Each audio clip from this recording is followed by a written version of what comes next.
Paano nga ba magbayad ng contribution natin sa SSS gamit lang ang GCash account mo? By the way, kung first time mo sa channel natin at gusto mo pa ng mga online tutorial videos katulad nito, please click the subscribe button. Dito sa website ng SSS, pwedeng mag-login. Pwede nyo itong i-access sa computer or cellphone ninyo basta pumunta lang sa website ng SSS. That's sss.gov.ph. I-click itong login at ilagay dito or i-type dito ang username at password ninyo. Next ay kailangan i-enter yung OTP na pwedeng ma-receive sa phone or kung na-setup nyo na yung time-based password or Google Authenticator, pwede din naman. After makapag-login, dapat makita nyo tong account na to. Sa bandang baba, merong option ng Pay Contributions. Pero bago tayo magbayad, dapat meron na kayong PRN. So, click natin tong Generate PRN. Kung makapansin ninyo, meron na akong PRN dito sa bandang gilid. Na-generate ko na to dati. Merong due date dito at kung ano yung period na babayaran ninyo. Kung sakaling wala pa kayong PRN, madali lang yan. Piliin lang dito yung membership type, voluntary or OFW. Sa akin, voluntary. At piliin dito yung applicable na month or yung period niya. So, halimbawa, ang pipiliin ko ay isang quarter. Pwede rin namang isang buwan. Pero pag isang quarter, dapat yung 3 buwan na magkakasunod na nag-e-end sa either March, June, September at December. So, yung last quarter ng 2024 yung babayaran ko, pasok pa ako sa due date nito. And then, piliin dito ang premium. Ang pinakamababa for this is 560 pero nag-price increase na yung sa SSS ng 2025. Ang minimum na ay 750 pesos. That's why kapag ang pipiliin nyo rito ay 2025, halimbawa ito, ang magiging premium na pinakamaliit dito ay 750 pesos. So balik tayo dito. Ang pinili ko nga palang contribution ay hindi yung minimum. Instead, ang gusto ko kasi is mas mataas na MSC para nga naman mas malaki din yung pwede kong ma-claim sa kanila or loans na din.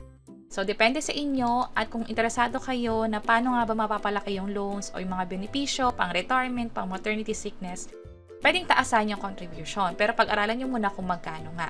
Pwede kaming gumawa ng hiwalay na tutorial video kung interesado kayo kung paano nakaka-apekto yung MSC sa mga benepisyo or loans natin sa SSS. So, okay na ako. Na-setup ko na lahat. Click ko tong Generate PRN. At dito sa bandang gilid, magkakaroon ka na ng PRN.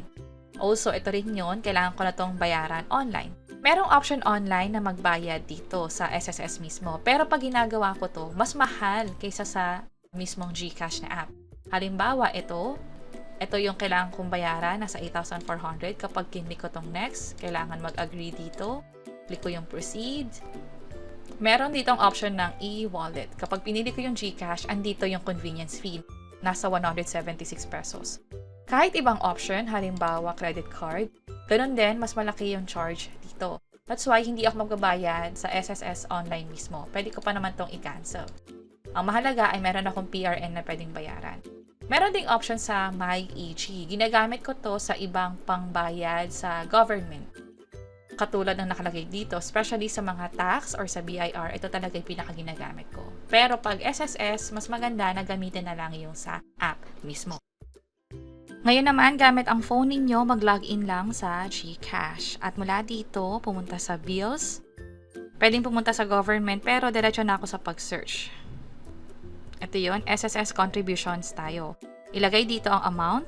Kung makapansin nyo, ang service fee lang kapag GCash app ay 8 pesos. Account type, PRN. I-type na rito yung PRN na na-generate nyo sa SSS. Halimbawa, ito yung PRN. Payer type, self-employed ba, voluntary, OFW, or non-working spouse. Next naman na ilagay dito ang email address. Kapag okay na lahat, i-tap itong next na button.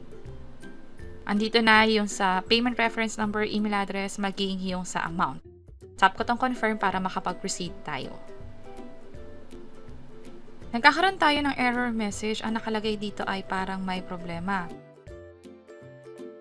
So, ang gagawin ko naman ngayon, i-check yung transactions. By the way, yung balance ko rito, nabawasan na. Sa transactions naman, ito na yung bills payment, nag-proceed naman siya kasi nabawas na nga yung 8,400 na binayad natin sa SSS.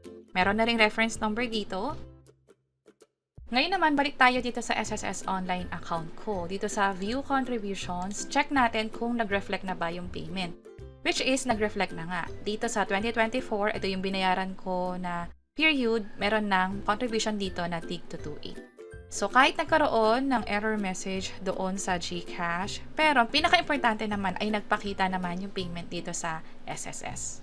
At kung magbabayad nga ulit tayo next month, balik lang tayo dito sa dashboard, generate PRN, at i-generate na lang dito yung kailangan yung bayaran na period. Let's say yung next month, January 2025, and then proceed na lang sa pag-generate, katulad ng ginawa natin kanina.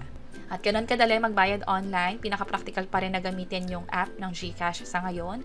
Siya yung nakikita ko may pinakamurang fees, pero pag may na-discover kami na may libre palang paraan, ipapublish din namin yan sa page or channel namin. At para sa iba't ibang tutorial videos, pwede nyo nang i-check itong nasa baba. Sana makatulong and see you sa mga next videos. Bye-bye!